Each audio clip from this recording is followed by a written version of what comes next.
몇 번 보여드린 그림인데요. 달라진 게 있습니다. 한 2달 사이에 작년부터 경기가 좀 회복되다가 수출, AI, 반도체, 자동차 이쪽은 상당히 좋았고 내수는 나빠서 뭐 한 이 정도 가지 않을까 했는데 2달 만에 이게 떨어져서 과연 2%가 가능할 거냐라는 의문점들이 지금 우리 사회에 팽배하고 있는데 우리 보수 언론들은 이런 얘기를 안 하고 있죠. 그런데 잘 생각을 해보면은요, 9월 달까지 많은 국책 연구 기관들은 올해 성장률을 2.5 정도, 2.5, 2.6으로 잡았었는데 요 사이에 2달 만에 3분기 GDP가 나오고서 화들짝 놀랐어요. 그래서 지금 민간은 2%, 2.1 정도 보고 있는데 차마 발표는 못 하고 있습니다. 근데 그 2%라는 의미를 잘 한번 생각을 해보셔야 되는 게 이게 우리나라 60년 경제 성장률입니다. 여러분들이 각자 태어나신 연도가 있을 거예요. 대부분의 분들은 막 이때 태어나신 거죠. 73년도 14.9% 성장하시고 그 다음부터 그냥 계속 내려온 겁니다. 그러다가 보시면 여기 5% 라인이고 작년에 1.4를 해갖고서 4번에 걸쳐서 1.4 밑으로 내려간 적인데 다 위기 때잖아요. 다. 예? 다 위기 때고 IMF, 글로벌 금융위기, 코로나 정상적인 상황에서 1.4 내려간 적은 없었습니다. 그런데 우리가 되돌려 보면은 문재인 정부의 가장 어려웠던 점은 이게 떨어지는 걸 어거지로 막은 겁니다. 그래서 매년 추경을 했던 거는 문재인 정부 때도 2%를 어떻게 하면 사수할까? 그래서 3%를 올릴까? 이게 경제의 굉장히 핵심이었어요. 근데 1%가 얼마냐면은 우리나라 GDP로 놓고 1%가 20조밖에 안 돼요. 20조. 근데 20조를 그걸 방어하기 위해서 별 노력들을 했었는데 지금 작년에 아무런 노력도 안 하다 보니 그러고 올해 올라왔다가 이제 내년도 되면은 이제 올해까지는 나온 건데 2.1, 2.2 보는데 내년도는 2% 깨질 거라는 게 일반적인 생각으로 다 바뀌어 있습니다. 그래서 여러분들이 언론을 그건 보수지건 진보지는 아예 관심도 없으니까 보수지는 의도적으로 이런 숫자를 안 내고 있어요.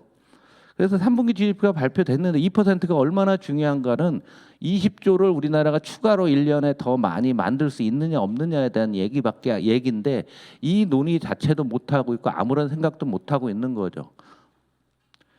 그래서 이제 3분기 GDP가 10월 달에 나왔는데요. 언론에서는 그냥 나쁘다 하고서 하루 조그맣게 했지만은 민간에서는 어마어마하게 떠들었어요. 그날 나온 날 이렇게 나온 겁니다.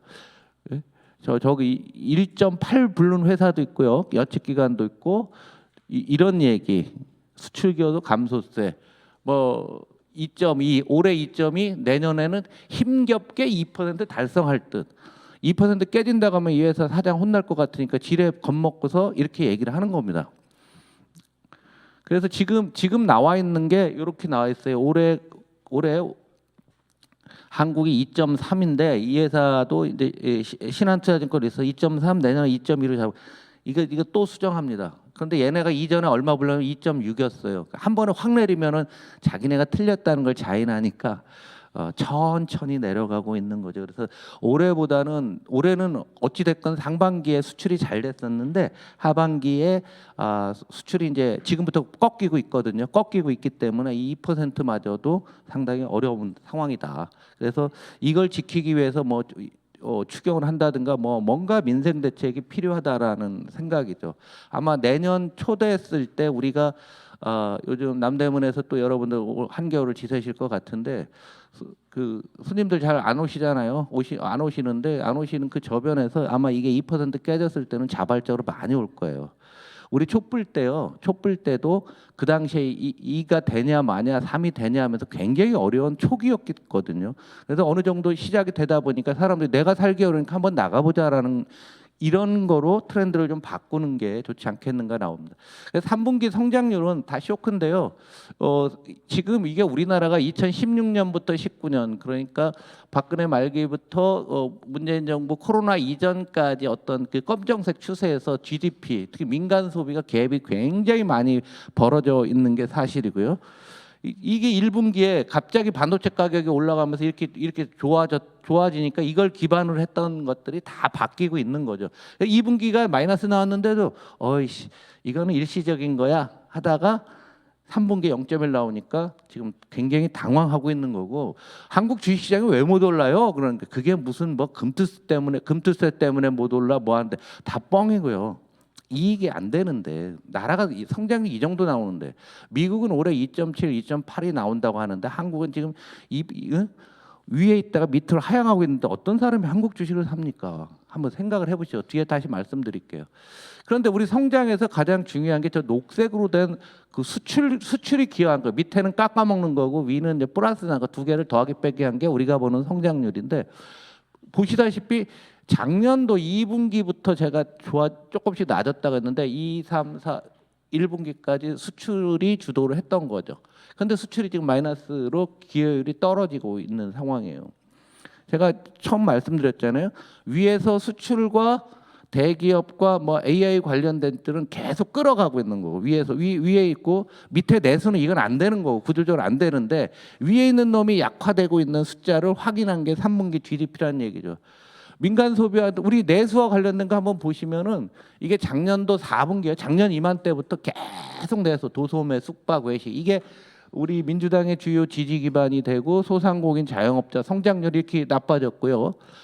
그런데 의료 보건 복지가 좋아지는 거는 이거는 고령화 사회 때문에 좋아지는 거지 뭐 그렇지 않습니까? 여러분들 가정에서도 돈 쓰는 거 다 여기다 쓰지 않아요?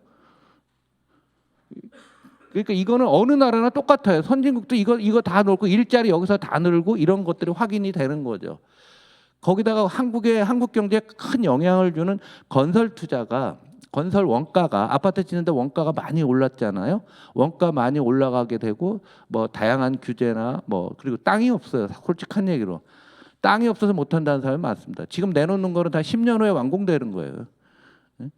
뒤에 나오겠지만 뒤에 그 뭐 여러분들이 나중에 한 10년 후에 나올 건데 굉장히 안 되고 있는 상황들이 지속되니까 내수는 계속 내리받고 수출이 좋아지다가 수출이 꺾인 것이 확인된 게 지금 우리나라를 공포에 몰아넣는 거고 주가도 안 올라가는 그런 이유고 투자도 안 하는 그런 이유다라는 얘기죠. 다시 한번 리마인드를 하게 되면은 우리 그 회복 중에서도 반도체 중심이었고요. 3분기에 여기 기계를 투자가 늘고 설비 투자 늘었다. 이게 다 반도체 장비 투자예요. 그러니까 반도체가 안 되지만 안 됨에도 불구하고 투자를 계속해야 되는 거예요. 결국은 반도체 문제고 그래서 오늘 외부 강사님을 삼성전자를 모신 이유도 과연 반도체에 대해서 오늘은 경영적인 측면이고 제가 약간 기술적인 측면도 뒤에 말씀을 드리겠지만 반도체가 끌어줘서 그나마 된 거예요. 9월 산업활동 동향 나왔는데 전월 대비 보시면 그냥 다 보실 것도 없어요. 다 파란색 마이너스예요. 빨간색 0.1 뭐 이거 뭡니까? 반도체 이거 뭐 투자를 늘어난 거예요. 그 다음에 내구재 9월달에 결혼을 많이 했어요. 결혼을 그리고 저기 추석도 있고 그래갖고요. 조금 낮았고요. 설비 투자도 이거는 반도체와 연결된 겁니다. 전년 대비라면 전년 대비 펄어요. 투자가 지금 안 하면은 내년 상반기 경기 맛이 같다라는 얘기입니다. 기업들이 그만큼 투자 심리가 악화되고 있다라는 얘기죠. 세 번째는 이제 이런 것들을 수출하는 건데 한국 수출을 잘 보시면은 정유, 석유화학, 일반 기계 이거 보시면은 지금 12년 전하고 지금 차이가 없어요. 그럼 그 사이에 수출이 좀 늘었다 근데 뭐 늘었냐? 반도체하고 자동차 딱 두 가지입니다. 근데 이제 자동차는 그런 대로 잘 하고 있어요. 그나마 트럼프 와서 어떻게 될지는 모르지만은 현 단계에서는 미국 중심으로 수출이 느는데 반도체가 이렇습니다. 여러분들 요 수치 한번 잘 보세요. 우리나라 수출에서 반도체 비중이 21.8%예요. 10월 달에. 근데 반도체에서 벌어들인 돈이 1년에 503억 불인데 우리나라 전체 무역 수지는 400불 그러면은 100억 달러를 반도체가 벌고 나머지는 아무것도 한 게 없다라는 거죠. 그래서 반도체가 꺾이면은 수출도 안 되고 국내 경제 전체가 안 좋고 한다는 얘기예요.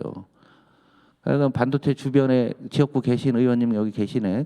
그분들은 얼마나 중요한지 진짜 여러분이 느끼실 거예요. 그래서 매달 1일 날 이 경기가 나오는데 참 눈물겹게 제목 잡습니다. 우리 10월 달에 하루에 얼마씩 수출하느냐. 이게 굉장히 중요한 겁니다. 파란색은 전체인데요. 10월 달에 조업 일수가 많았거든요. 하루 빼니까 마이너스가 나온 겁니다. 수출이. 그런데 그걸 표현하기 싫으니까 어떤 언론도 얘기를 안 했던 거죠. 그리고 반도체 중심을 하는데 지역별로 놓고 보면은 미국이 10월에 마이너스 났고요. 중국도 조금 회복되다가 다시 마이너스. 주수 두 개 합치면 40%예요. 지역별로 40%에서 모멘텀이 사라지고요. 이걸 대체하던 시장이 아세안입니다. 베트남을 비롯한 아세안 시장에서도 여기 보시면 검은색이 마이너스로 갈까 말까 하고 있는 거죠. 그래서 우리 10월의 경제 지표는 우리한테 주는 것은 상당한 공포 그 자체였다라고 말씀을 드립니다. 그다음 두 번째 이슈로 이제 그 고용 부분이고 이거는 매달 제가 보여준 매달 보셔야 돼요. 가랑비 어쩌듯이 계속 조금 나빠지는 거예요. 트렌드 간단합니다. 전체 일자리는 이거는 이제 코로나 때문에 노이즈가 있었던 거예요. 코로나 회복기고 그 다음부터 보시면은 여기 언제요? 2022년 말 정도부터 전체 일자리는 느는데 제조업 마이너스, 청년 일자리 마이너스 납니다. 공교롭게도 현 정부가 출범하고 서너 달 되면서부터 됐어요. 환노위에서는 이 부분은 굉장히 많이 지적을 해야 됩니다. 그래서 여기서 전체 일자리 느는데 제조업 마이너스, 청년 일자리 마이너스. 청년은 제조업을 선호하니까 전체 일자리 뭐 늘었냐?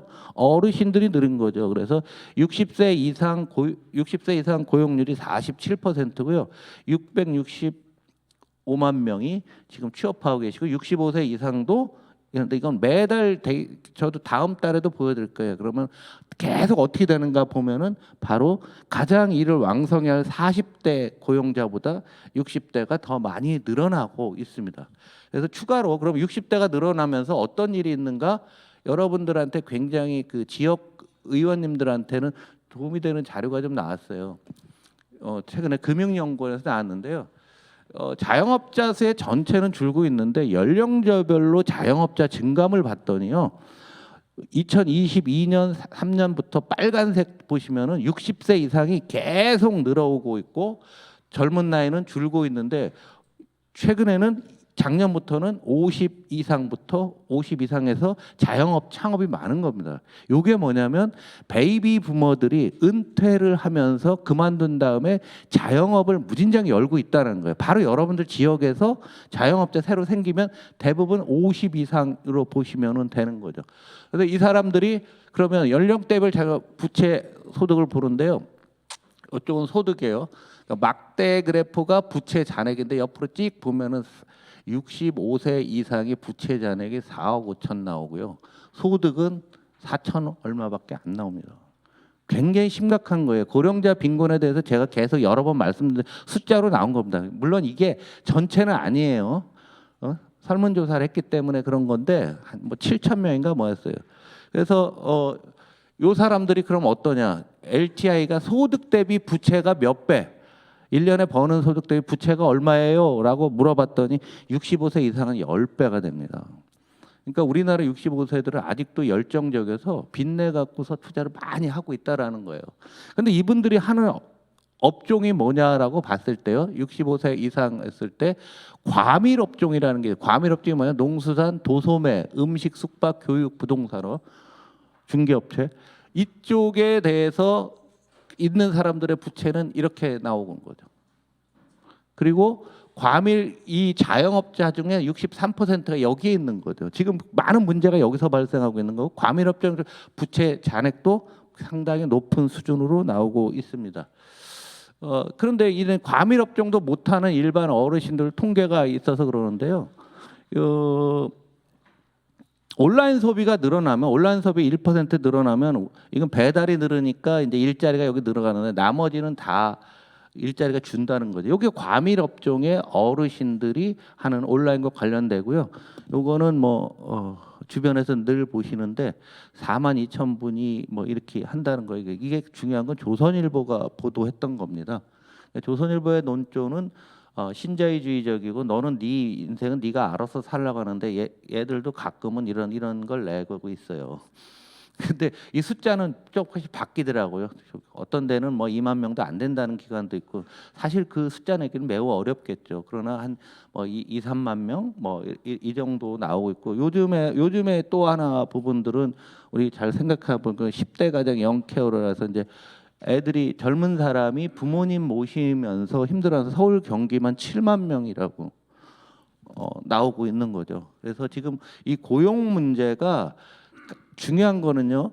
지금 계속 윤 정부 출범 이후에 공교롭게도 통계가 그렇게 되다 보니까 사람들의 마음속에 이 고용 문제에 대해서 내 일자리가 뭐가 내가 잘못한 건가 하다가 이건 사회의 문제인데 사회의 문제에 대해서 아무것도 하지 않았다라고 했을 때 민주당은 발화점을 거기서 만들어야 될 것 같습니다. 제가 마이크를 잡아서 자세히 말씀드리긴 뭐하지만 다 이해하셨을 거로 보고요. 이제 부동산은 이 살색으로 나와 있는 게 10년 평균 다달이 인허가 나오면 그 다음에 착공하고 분양하고 입주가 되는데 연말에 항상 그래도 많이 느는 그런 추세를 보이는데요. 작년도 공급이 없었는데 똑같습니다. 올해도 전혀 차이가 없이 올 4월에 잠깐 착공 분양이 좀 늘었다가 옆으로 다시 가고 있어요. 이거는 부동산 업자들도 여전히 PF 문제 해결이 안 돼 있고 공사비 단가 올라가고 있고 정말 어려운 상황들이 계속 지속되고 있는데요. 뒤에 자료에 지역별로 쭉 뭐 이런 저런 통계 있는데 이걸 다 제가 설명드리기는 시간 관계상 그렇고요. 가격으로 놓고 보면 여전히 이제 서울 경기가 8월 9월까지 그다음에 대전이 조금 낮아지는 이런 상황이었고요. 그 중에서도 수도권 중에서 강남이 주도하다가 강남도 지금 아직은 플러스입니다. 상승률이 둔화된 거지 마이너스는 아닌 거죠. 그리고 서민들이 사는 전세 가격도 어느 정도 좀 올라가고 있는데 여전히 아파트만 있고 우리가 그다음에 전세 사기 특별법 때문에 고민들 많이 했던 연립이라고 하는 도시형 생활주택의 전세가들은 이제는 마이너스로 떨어지고 있는 거죠. 그래서 다시 한번 이것이 위기로 나올 수 있는 그런 상황이 되는데 왜 그러냐면 이번에 트럼프가 되면서 금리가 안 떨어질 겁니다. 잘 안 떨어지게 되면은 여기서 깡통 주택이나 이런 것들이 많이 더 추가로 나올 수 있기 때문에 선제적으로 여러분들이 좀 체크를 좀 하셔야 될 것 같다라는 말씀이고요. 계속 뭐 그렇습니다. 그래서 중요한 거는 모든 거래에서요, 주가건 뭐 비트코인이건 부동산 거래가 줄기 시작하다가 어느 하나의 모멘텀이 발생하게 되면은 시세가 크게 움직여요. 굉장히 어렵습니다. 장기적으로 부동산이 안 된다는 사람들도 하고는 있지만 여기에 대해서 대부분 동의를 하지만 그 시점이 지금이냐 아니냐는 서로 모르는 거죠. 그런데 거래가 계속 떨어지고 있고 또 하나 중요한 게 오늘 강주현이 왔는데요. 지금 이 서울시나 수도권에서만 다 분양하고 있어요. 이 얘기가 뭐냐면 국토균형 발전은 현 정부에서 아예 아무것도 안 하고 있는 거예요. 그러니까 수도권 집중화가 더 심화되면서 경제는 더 어려워지고 있고 수도권에 다 집중되는 거 지방에 계신 의원님들은 요즘 국토균형 발전 얘기하는 사람 없지만 하루가 다르게 서울시 재개발 나오고 뭐 나오고 이것이 누적되게 되면은요 이 국토균형 발전에 대해서 우리 당에서도 크게 관심을 가져야 될 거고요. 지방에 있는 부동산들이 이제 존재 가치도 없어지는 이런 상황이 되고 있는 거죠. 그다음에 이제 삼성전자 문제가 사실은 이번에 9월, 10월에 아주 엄청난 핫 이슈가 됐죠. 그래서 왼쪽에 있는 내용이 삼성전자 그 부문 반도체 담당이 이제 사과문을 발표하는 굉장히 중요한 일이 있었습니다. 그래서 오늘 이 부분 회사 내 또 대기업 재벌그룹의 상황이 어떻게 됐나 해서 전문가가 뒤에 강의를 하게 되시는데요. 이거 잠깐 말씀드리면 삼성전자에서 근원적 기술 경쟁력이 떨어졌다. 그래서 삼성전자에 대한 여러 얘기가 있는데 핵심은 뭐냐면 바로 여기 있어요. 지금 주력이 DDR4라는 반도체인데 반도체는 이렇게 4를 만들다 그 다음에 5, 6 이렇게 올라가는 거예요. 그런데 이 4에서부터 슬슬 문제가 생긴 거예요. 그래서 5를 잘 못하겠으니까 지네 바로 6를 간다고 합니다. 우리는 이거 건너뛸 거야라고 얘기하니까 시장에서 무슨 생각을 하냐면 기술이라는 건 그렇지 않나요? 하나 익히고 그다음 나가는데 가운데 걸 넘겨뜨리고 한번 쭉 가겠다는 거예요. 그러니까 아무도 안 믿는 거죠. 그러니까 본업인 파운드리 뭐 인공지능 들어가는 이거 말고 그냥 본업인 디램에서 안 된다 이거죠. 안 되고 있고 이 부분에 있어서 마이크론하고 또 하나 중국 애들이 이렇게 엄청나게 오고 있어요. 중국에서. 그 중국에서 오니까 본업이 안 되는 거죠. 그래서 본업의 본질적인 경쟁력에 문제가 있다는 거죠. 그래서 우리나라의 전 세계 반도체 D램 점유율을 이렇게 하다가 지금요 휙 떨어진 게 삼성전자가 못 팔아서 그런 겁니다. 그러니까 본업이 안 됐을 때 가장 중요한 핵심이죠. 나머지 부분들은 경영에 대한 문제는 고칠 수가 있지만 이 본업이 안 되는데 안 되는 이유가 뭐냐면 삼성전자 연구원이 하이닉스로 갔다는 거 아닙니까? 언론에 막 나오잖아요. 어떤 문제가 있을까라는 생각을 해보면은 이 부분이 우리나라의 어떤 재벌의 본질적인 문제, 우리나라의 거버넌스 문제, 한국 경제 60년 해온 거랑 이런 모든 모순이 누적돼서 나타나는 것일 수 있다라는 거죠.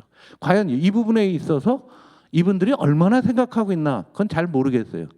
그러나 하여간 근원적 기술 문제, 그럼 조직 뭐 DNA 뭐 이런 건 아시겠지만 본업이 안 됐을 때 바로 이런 문제가 있다라는 얘기죠. 여기서 또 하나 굉장히 중요한 것 중에 하나가 기술 분기라는 게 있습니다. 우리가 쓰는 AI는 미국인 엔비디아가 만든 AI일 뿐이에요. 중국을 계속 닫아놓으니까 미국이 한쪽에서 겁나는 건 뭐냐면 중국에서 약간 다른 기술로 나오면 미국이 제재할 방법이 없잖아요. 그렇지 않나요? 우리가 쓰는 뭐 옛날에도 우리 그런 얘기 했잖아요. 그 우리 비데오 할 때 여러분 쓴 게 VHS 방식이잖아요. 근데 소니가 만든 게 베타막스였잖아요. 그런데 기능은 베타막스가 더 좋은데 시간 지났더니 VHA가 다 장악해서 우리는 비데오를 지금 할 때 그걸 썼잖아요.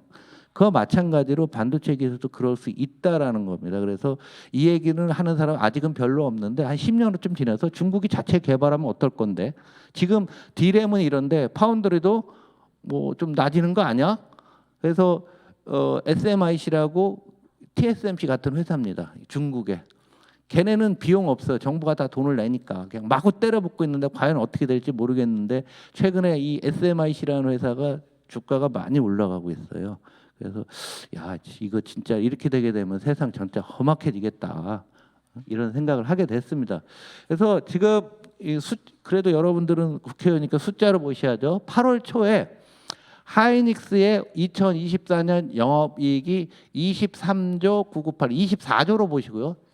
그러다가 지금 10월 25일까지 있는데 거의 큰 차이는 없어요.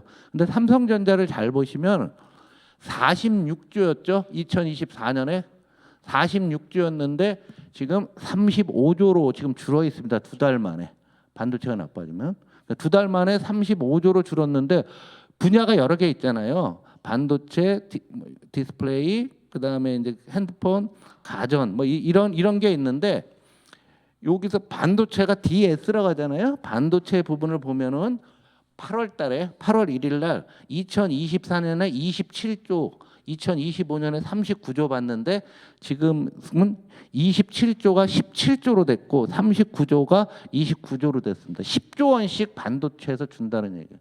10조 원이 얼마나 큰 돈이냐면 제가 처음 할 때 우리 경제 성장률 얘기할 때 1%가 20조 원이라고 했잖아요. 반이에요, 반. 그 정도로 중요하다는 얘기입니다. 그래서 삼성전자가 이 불과 두 달 사이에 이렇게 되면 세수로 따지면 한 3조 정도 줄을 겁니다. 3조면은요 우리 예산안에서 우리 민주당 몫이에요. 가져오는 게 그 정도의 숫자로 한번 비교를 해보시면 삼성이 얼마나 큰 위기이고 왜 주가가 안 올라가는지 너무도 명확관한 거. 반면에 TSMC는 계속 좋고요. 미세 공정에서도 지금 3나노 비중이 이게 이제 주력이거든요. 이건 파운드리는 이제 우리가 흔히 하는 AI 반도체라면 3나노인데 삼성전자 만들지도 못하고 있잖아요. 그런데 이 지금 어제 언론에 나왔는데요. 타이완에다 대만 본토에다 1.4나노짜리 지금 추진 중이라고 합니다. 1.4나노짜리. 그러니까 우리가 보는 거랑 굉장히 틀리고요. 딴 말로 얘기하면 만약 대만이 1.4나노를 생산이 뭐 2, 3년 내에 되고 가시권에 들어서게 되면은 중국이 대만 함부로 침공 못할 거란 얘기죠. 왜? 누가 막는데? 뒤에 있는 애들이 막을 겁니다. 지금 삼성이 왜 처음부터 파운드리라는 이 반도체를 시스템 반도체를 못 만들었을까 하는데 그 반도체를 설계해서 TSMC다 주문 주는 애들이 그런 애들을 팹리스라고 하는데 그런 애들이 최근 데이터는 없어요. 2020년 데이터 제가 있어 갖고 왔는데요.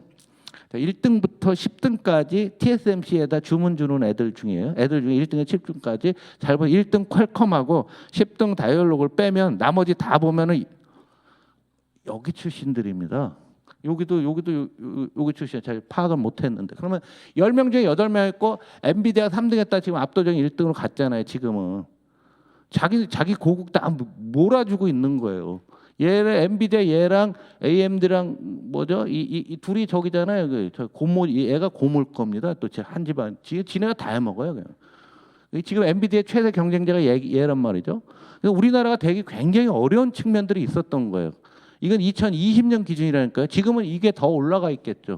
딴 애들 내려오게 되고 다른 회사도 많이 쓰게 되니까. 그래서 우리가 파운드를 하기가 매우 어려운 구조였다는 걸 이건 삼성을 위한 변명이기도 하지만은 그래서 삼성전자 분리론이 막 나오는 거예요. 다른 회사들이 삼성한테는 주문을 줄 수 없다라는 거죠. 베낄까 봐. 삼성이 베낄까 봐 못하는 거죠. 그래서 우리가 지금 계속 반도체 얘기를 하지만 그 산업이 되는 이런 팹리스에 대한 지원책이 많이 필요합니다. 대만은 반도체 설계하는 회사들이 우리나라보다 훨씬 많아요. 당연하겠죠. 얘들이 하청을 줄 거 아니에요. 자기 고국에 있는 기업들. 그러면서 인력 교류가 왔다 갔다 하다 보니까 발전이 되는 거죠. 그래서 상당히 어려운 국면인데 잘 좀 보셔야 될 것 같고요. 이 결과 요즘 뭐 한국의 뭐 국제항인이 한국을 떠나냐는데 너무 간단합니다. 우리나라 기업 이익이 요게 전 세계 기업 이익을 1년 전에 100으로 봤는데 지금 뭐 조금 줄은 정도예요. 미국 기업도 약간 줄었습니다. 우리나라 기업 전체는요. 작년 상반기에 줄었다가 반도체 좋아진다 해서 휙 올랐다가 반도체 나빠진다 해서 휙 떨어졌어요. 그래서 한전의 적자가 많으니까 반도체랑 한전을 제외하면 우리나라 기업 이익이 그러니까 삼성전자를 한전 두 종목을 딱 제외해 놓고 보게 되면 기업이익이 좀 늘다가 여러분 자료에 없어요. 이거 어디에 넣었습니다. 이렇게 확 떨어져. 그럼 이런 거는 주식 사면 안 되는 거예요.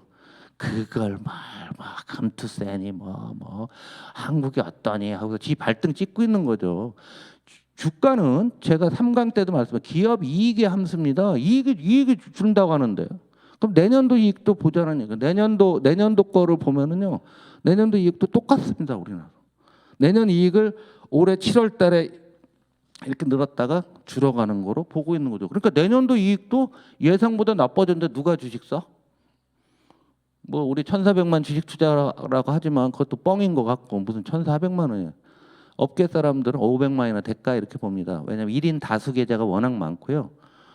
그리고 100만 원 이하짜리는 그거 옛날에 물려놓고 그냥 방치하고 있는 거예요. 관심도 없어요.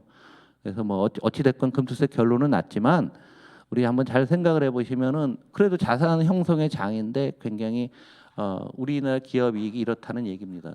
그래서 상당히 어려운 지표만 오늘 보여드리는데 앞으로 그럴 수밖에 없고요. 내년 상반기 가면 더 나빠질 거예요. 계속 업데이트해서 보여드리겠습니다.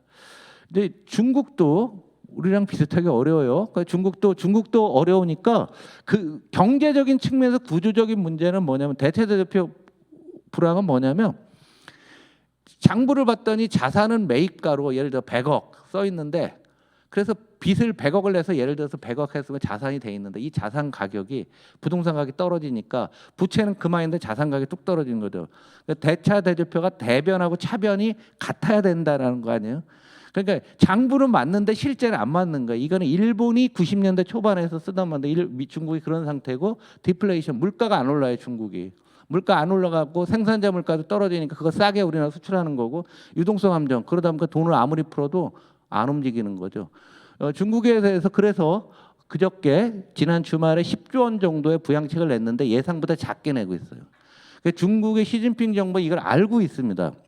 섣불리 정책 냈다는 안 된다는 거 알고 있고 이런 것의 모든 근원은 부동산에 있고 그 더 뒤에는 중앙정부가 아니라 지방정부의 빚이 너무 많다 이게. 그래서 지난 금요일 날 내놓은 정책은 약 10조 위안이에요. 어마어마한 거면 10조 위안이면은 1.4조 달러 정도 되나요? 1.4조 달러면 우리나라 GDP가 1.7조니까 우리의 감각으로 따지면 거의 뭐 2,000조 정도로 지방 정부가 가지고 있는 부채를 현실화 시켜 갖고 숨겨놓은 게 있거든요. 숨겨놓은 걸 정부가 지원해줘서 그것을 표면 아래 올려갖고서 구조조정에 들어가겠다고 하는 거죠. 근데 얘네가 직접적인 경기 부양을 안 하는 게 저 위에 보시면은요, 소비가 조금씩 늘고 있는데 중국은요 이제 투자도 별로 안 되고 있고요. 요 소비 중심의 국가가 됐는데 소비가 40%가 안 돼요. 이 미국은 70%고요. 우리나라도 50이 약간 안 되거든요. 그 너무 소비를 안 하고 있는 거예요.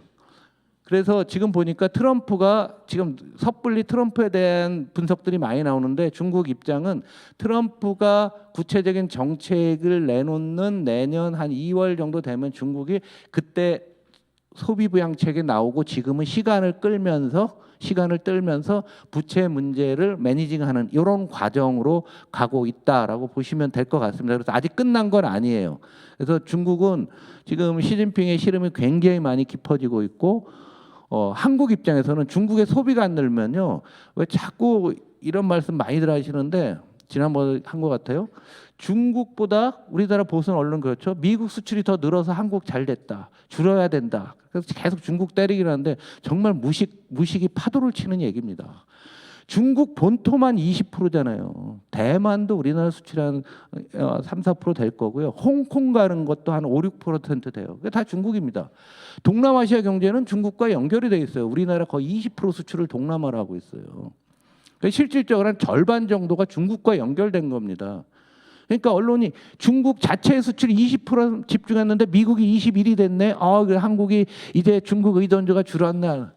무식이 파도를 치는 거죠. 본질을 서로 가리고 있는 겁니다. 그렇게 생각하시면 절대 안 되고 우리 당도 그래서 중국과의 관계는 뭐 정치적인 걸 떠나서 경제 관계는 계속 이어가야 된다는 얘기예요. 베트남 경제가 지금 중국과 급속도로 가까워져 있는 거죠. 하노이 부분에 한국 공단이 그렇게 많지만 그 사이를 틈새를 중국 애들이 다 뚫고 들어오고 있고 얘네는 물류를 컨테이너 트럭으로 다닙니다. 트럭으로 다니는 거와 배랑 싣고 가는 거는 차이가 굉장히 큰 거죠. 그래서 중국 문제를 한국 경제를 하면서 너무도 얘기를 안 하고 있는데요. 중국은 구조적으로 굉장히 어렵다. 이 부분은 제가 지난달에도 9월 달에도 말씀을 드렸는데 이번에 부양책이 나서 하나 더 준비했습니다. 그다음에 9월 초에 유럽의 드라기 보고서라고 나왔는데요. 큰 그림에서 여러분들은 정책을 하시기 때문에 이 보고서 읽어보실 필요가 없어요. 왜냐하면 이게 다니까. 그리고 계속 얘기를 했으니까. 그런데 제가 빨간 줄을 쳐놨는데요. 이거 우리나라 얘기 같지 않아요? 우리나라 얘기 같지.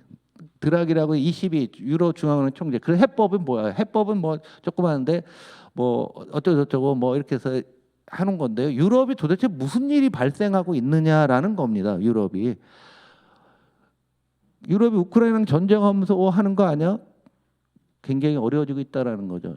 우리 긴 그림을 한번 봐야 돼요. 지금 우리가 장기 저성장 시대로 간다고 하면 우리가 일본을 비교를 많이 했었는데 이제는 일본을 넘어서 유럽하고 비교해야 되는데 맨 위에 점선으로 녹색으로 된 거는 2018년의 소비, 내수 소비죠. 저기 뭐 총 내구재 소비가 2018년하고 지금 8년이 지났는데 전혀 변동이 없습니다. 그 다음에 자동차 등록 대수는 오히려 줄었어요. 자동차 요 라인으로 된 거요. 요 녹색은 내연기관차는 더 많이 줄어서 내연기관차는 절반까지 줄고요. 이런 과정에서 전기차와 하이브리드카는 요 두 개 비율이 50%가 올라갔습니다. 그러니까 독일이 작살날 수밖에 없는 거죠. 내연기관 뭐 중심으로. 그런데 저는 제일 주목해야 될 게 총 내구재 소비는가 8년간 안 늘었다. 근데 더 웃기는 거는 우리 피그 국가라고 있죠. 요즘 여행 프로에 제일 많이 나오는 게 요즘 스페인, 포르투갈, 피그 어디야? 그리스, 이태리 네 나라 아니에요. 이 네 나라들은요, 이 소비 수준이 10몇 년 전랑 똑같아요. 글로벌 금융위기 때랑. 그러니까 소비를 10년간 추가로 안 한다는 얘기죠. 그 원인은 뭐 고령화도 있고 뭐도 뭐 하는데 여러분 뭐 잘 아시고 일본이 겪은 고 이후 고대로 유럽에서 동시에 나타나고 있습니다. 한국도 골로 가는 거다. 골로 가는 게 그런 쪽으로 가는 거다. 그래서 요즘 그 찝찝한 게 유럽 애들도 지금 서구 애들은 좀 철이 없잖아요. 돈 생기면 톡 써버린다고요. 우리 중학생 초등학생 우리 아들 같아요. 뭐 용돈 주면 톡 써버리잖아요. 겜방 가고 뭐 놀고 그리고 또 주세요. 이렇게 오래 해왔는데 요새는 저축이 는다 이거죠. 저축이 는다는 건 굉장히 무서운 일입니다. 일본이 디프레 갔을 때 아무도 소비를 안 하고 저축만 한 거예요. 그래서 노인들이 돈은 무진장 써 있고 지금도 소비를 안 합니다. 누가 뭐라고 해도. 그래서 저축에서 소비, 여기 소득과 소비하면 이렇게 저축률이 여기 쭉 올라가는데 만약에 이 정도 올라가서 여기서 멈추게 되면 유럽은 간 거죠. 왜 그러냐? 너무도 여러분 다 아시는 겁니다. 한국이 겪는 거랑 일본이 겪은 거, 한국이 현재 겪고 있는 거, 중국이 가야 될 길. 생산 가능 인구는 줄고 임금은 코로나 국면에서 굉장히 많이 올렸고요. 고령자 빨간 거, 고령자 부양비들은 미국보다 상당히 높고 있고 국가 채무는 어마어마하게 많고 R&D 투자를 보시면 아예 투자도 안 해버리고 노동 생산성은 뚝 떨어지고 뭐 이게 지금 과거의 선진국이라고 하는 나라들의 공통적인 현상으로 지금 나타나고 있습니다. 여기서 이제 일본 총선 했었는데요. 하나만 지적하고 싶은 게요. 일본이 이때 버블이 깨진 게 1990년 1월 1일부터예요. 버블이 깨지기 시작하는 게 이때부터 일본 총리를 한번 쭉 보세요.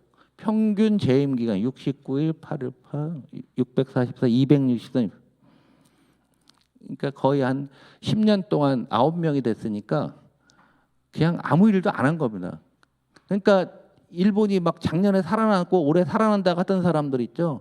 지금 꼬랑지 확 내리고 있어요. 일본 지금 매우 다시 어려워지고 있습니다. 그러니까 지지율이 지난주에 이시바 지지율이 34% 정도 됐는데 그 인접한 나라 대통령하고 이 지지율 격차가 같아질 가능성이 상당히 크고요. 누가 더 낮아질까 경쟁을 한번 벌일 가능성이 상당히 큽니다. 한번 내기 한번 할까요? 누가 더 낮아지나 연말 기준으로? 이게 이번 선거 결과 보니까 일본이 의사결정을 아무것도 못할 것 같다. 이 기간 중에는 아무것도 못한 겁니다. 그러니까 새로 생기는 수상마다 뭐 하냐면 일본 재건 계획, 경제 부흥 계획 발표를 했는데 발표 뭐 어떻게 이거 여러 번 보여줬잖아요. 처음에 이 등신들이 이 밑으로 간 게 재정 흑자예요. 재정 흑자라는 거 버블 깨지는 순간부터 꼭 누구랑 마찬가지잖아요. 그 전에 일본이 너무 좋았거든요. 우리는 좋지도 않았는데 재정 흑자를 3년 내고 난 다음부터 안 되니까 아까 요 앞 페이지에 있던 요 분들이 취임하면서 항상 안 되니까 돈 써야 돼. 이게 재정 적자예요. 위로 간 게 적자. 그러다가 노란색 적자 갖고 안 돼 이제 재정 갖고 안 돼. 돈 풀어.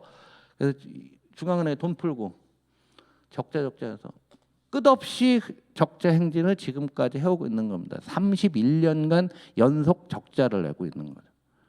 그러니까 우리도 그런 상황과 굉장히 유사하고 일본이 했던 것보다 더 나쁜 정책들이 지금 많이 나오고 있는 거고 이번 예산철에서도 예산 그렇게 줄이겠다고 하는데 새로운 종교가 나온 것 같아요. 국가재정교라고 재정을 GDP 대비 뭐 50 아래로 낮추는 게 지고의 선으로 생각하는 그런 사람도 있어요. 아니 분모를 키우면 되잖아요. GDP 대비 재정 적자니까 분모 키우면 되는데 그 단순한 얘기도 못 하고 있는 게 현재의 상황인 것 같습니다.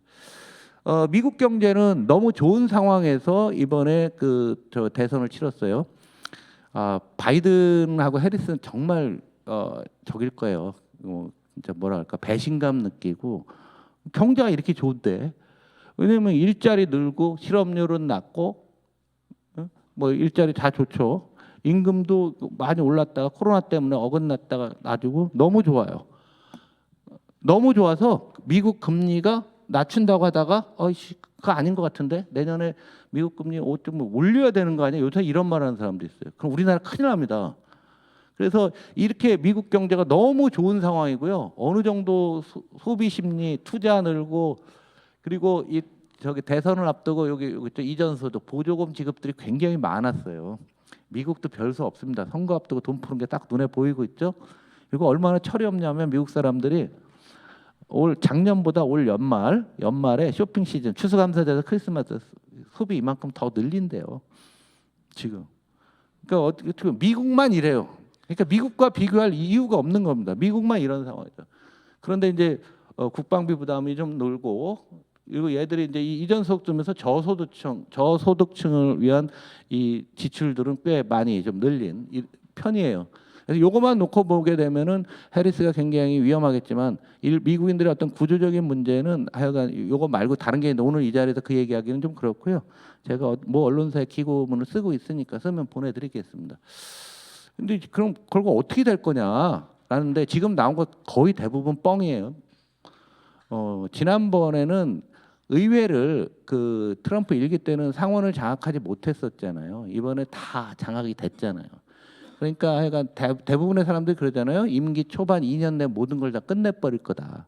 많은 계획을 짤 텐데 현재 공약에 나와 있는 거는 요거는 의원님들이 좀 2026년 얘네는 이제 9월 말로 회기가 끝나니까 2026년부터 2035년까지 10년간 뭐 할 거냐라고 봤을 때 이게 이제 세금 깎아주는 거고요. 요거는 증세를 하는 부분인데 저거는 우리로 따지면 법인세 한시 인하 조치죠. 30%에서 15%로 낮춰놓은 거 있단 말이에요. TCJA라고 나옵니다. 앞으로 많이 나올 거예요. Tax Cut and Job Act라고 TCJA는 신문에 많이 나오니까 보세요. 그런데 이걸 바이든 행정부는 원상복귀 시킬 생각이었어요. 해리스도. 그래서 미국 기업인들 특히 누구야 테슬라 일론 머스크 같은 놈들도 요게 굉장히 중요한 건데 요거로 10년간 5조 3,500억 요 굉장히 핵심이고요. 근로소득세 세액공제 뭐 이거는 뭐 사회보장 혜택에 대한 종료, 제조업체 법인세 인하, 뭐 팁소득 세액공제 뭐 이렇게 많이 깎는데 군사력과 하여간 세금 깎는 거로 했고요. 늘어나는 거는요. 관세 아무리 늘려서 최상으로 봤을 때 2조 7천억밖에 안 듭니다. 합계 7조 5천억이 는다는데 시장에서는 여기서 10조 이상으로 봐요.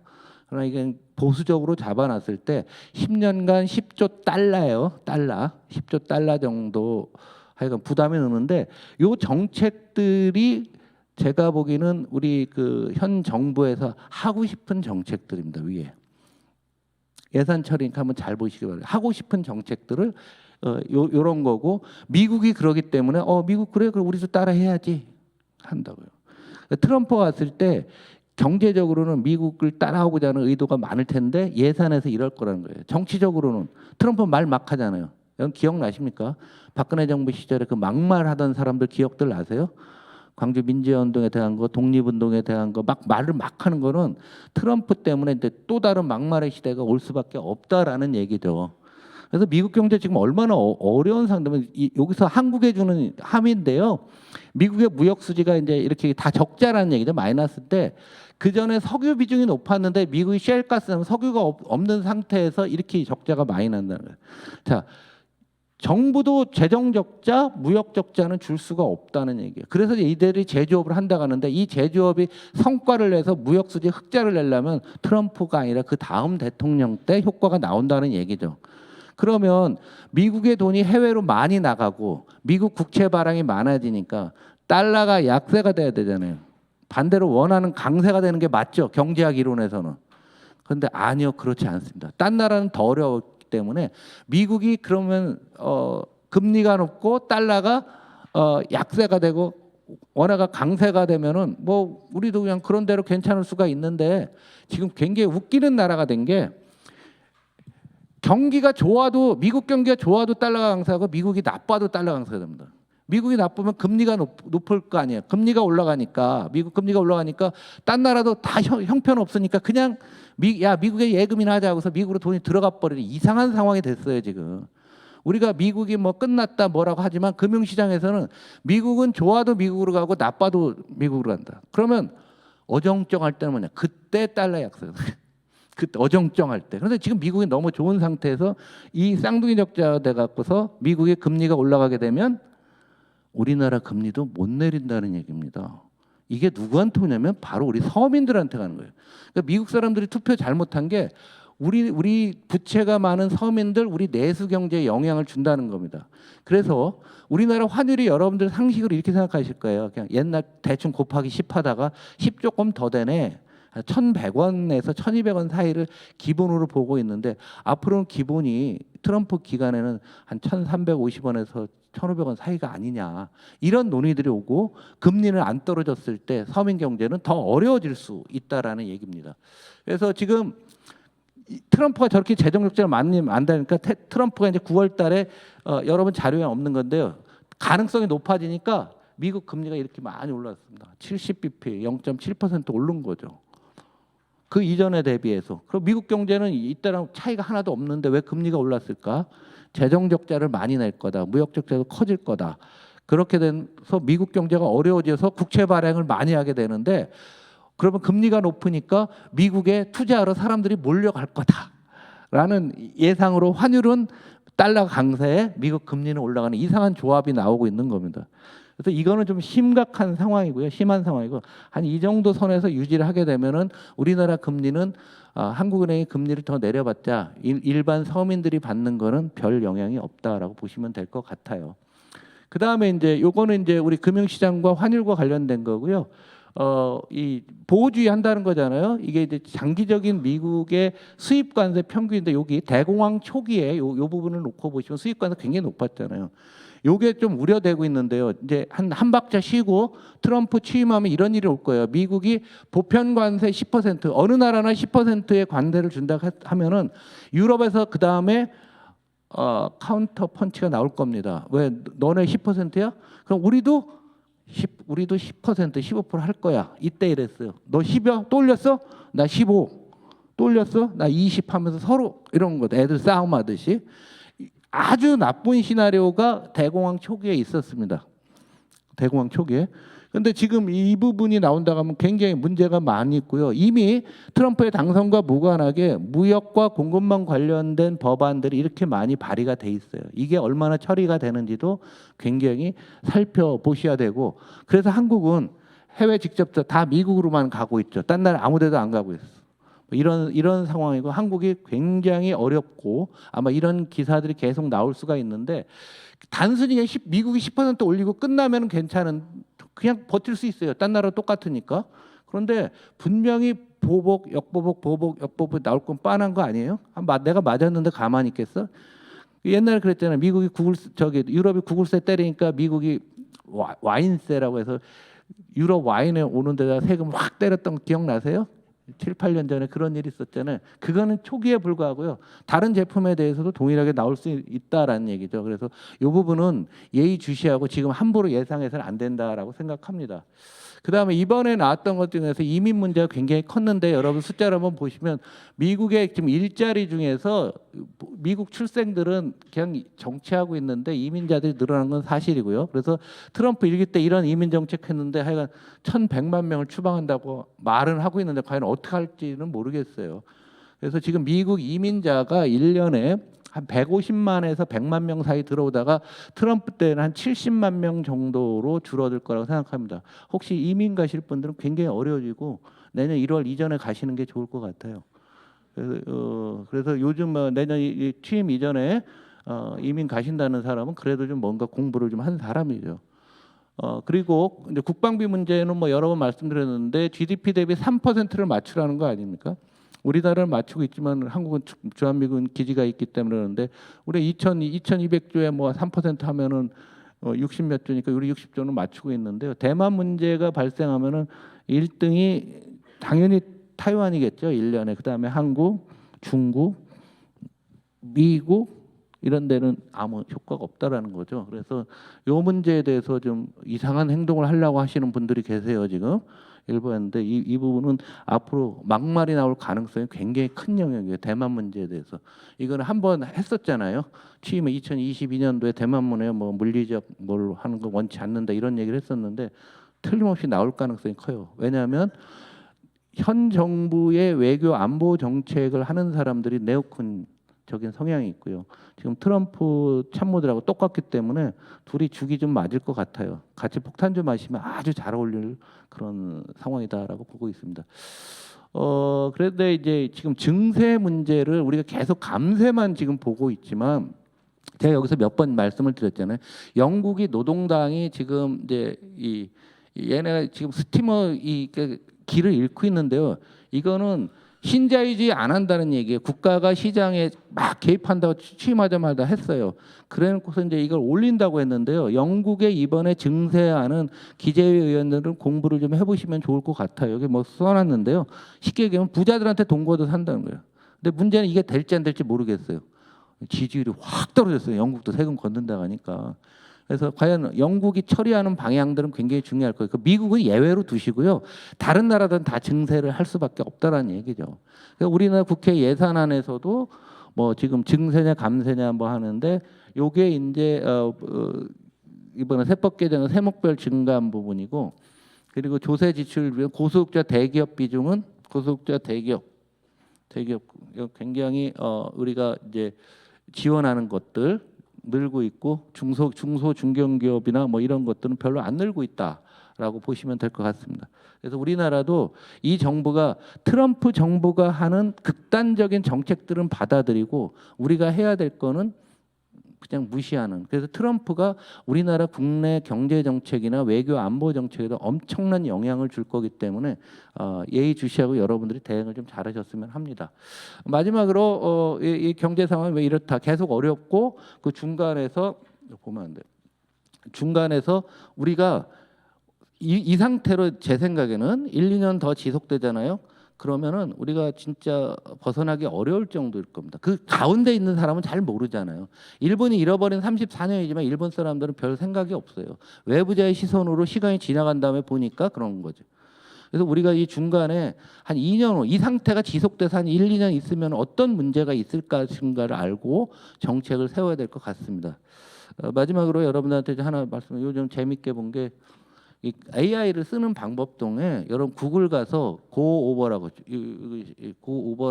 이렇게 치면은요 AI가 검색을 해주는 거예요. 지금까지 AI는 생성형이든 뭘 만든다고 하는데 요즘 검색이 이거로 다 바뀌고 있어요. 하면 간단해요. 그냥 메일 하나만 써놓으면 돼요. 그리고 즐겨찾기 넣어놓으면 자동으로 돼요. 그래서 제가 이제 했더니 홍성훈이 뭐 그랬어. 한국 더불어민주당의 경제정 가장 시급하게 대응해야 될 과제는 뭐냐 했더니 얘가 쫙 나옵니다. 그리고 관련 기사들이 쭉 나오고 있고요. 중요한 건 이거 갖고서 밑에 보면은 여기 요 밑에 보면은 누르는 게 있어요. 보고서 만들어 줄까요? 그럼 보고서 만들어 주세요 했더니 이걸 갖고 보고서를 만들었어요. 얘가 6페이지를. 그래서 이게 뚜껑이에요. 더불어민주당 경제정책 실효성 검토. 예? 날짜 딱 나오고 있고요. 여기 요약 더불어민주당의 뭐 경제 정책 뭐 현황 민생 문제 내수분이 뭐 이게 목차 나오고 있고요. 레포트가 이게 6페이지가 나왔더라고요. 내가 이게 한 줄 쓰고서 눌렀는데 이게 어렵다고 생각하시면 안 돼. 의원님한테 진짜 꼭 필요해요. 이 문제는 여기 보좌관들 계신데 보좌관들 이제 일자리 사라진다는 얘기야. 의원님이 다 할 수 있어. 레포트로 나중에 프린트 걸으면 끝인데 뭐. 계속 얘기를 하고 있는데 이거 들어가서 오늘 꼭 하세요. 요게 이렇게 있어요. 이렇게 요걸 쳐보시면서 들어가서 그럼 메일 넣으세요. 그럼 메일 번호만 넣고 딱 하고 그 다음부터 하란 말이에요. 네? 하면 돼요. 그래서 보좌관 숫자 좀 줄여야 될 것 같아. 네. 미안합니다, 보좌관들 이런 거 가르쳐 드려서. 하여간 제 강의는 이 정도 마치고요. 뒤에 뭐 여러분들 뭐 인맥 만들고 뭐 이런 건 다 아는 잔소리니까 한 번쯤은 꼭 보시고요. 제가 그동안에 보내드린 이 자료를 칼라로 인쇄하고 있어요. 비싼 돈으로. 여러분이 돈 내서 하지만 그 이유는 여러분 연식이 돼서 흑백으로 하면 잘 안 보이잖아요. 잘 안 보이잖아요. 칼라로 하고 선도 굵게 했는데 이걸 차에 놓으시고요. 틈날 때 하나씩 보시면서 음미를 해보세요. 그리고 한국과 비교 생각을 해보시라고 하는 거예요. 놓고 그냥 버리시면 안 돼요. 아시겠습니까? 네, 이어서 4대 그룹과 그 이런 삼성전자를 중심으로 그 안에서 무슨 일이 벌어지고 있는지 한번 종합 총정리를 한번 여러분들 해보시기 바랍니다. 예.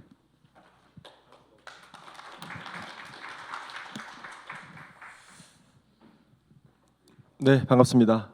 저는 리더스 인덱스의 박주근이라고 합니다. 제가 오늘 말씀드릴 내용은 좀 리얼한 얘기, 4대 그룹 내에서 어떤 일이 벌어지고 있는지를 좀 리얼하게 말씀드리려고 왔습니다. 이런 얘기 할 거고요. 주로 뭐 삼성하고 SK 얘기가 주로 될 것 같습니다. 오늘 얘기는. 저는 리더스 인덱스 대표입니다. 저희 회사는요, 기업 분석 연구소입니다. 그 데이터를 주로 다루는데 외신들이 좋아합니다. 네. 제가 주로 인터뷰하는 곳이 블룸버그나 로이터나 월스트저널이나 이쪽하고 주로 하는데 지금도 기억나는 게 요게 그 2019년도에 이코노미스트가 저하고 인터뷰한 내용인데 요 기사 나가고 김상조 실장이 전화가 왔더라고요. 왜 그러시냐고.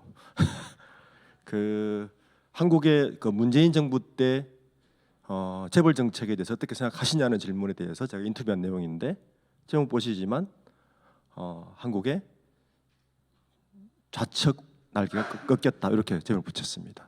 예. 뭐 이런 얘기를 제가 주로 하는 그런 기관입니다. 생각해 보니까 제가 이 자리에 딱 10년 전에 왔었어요.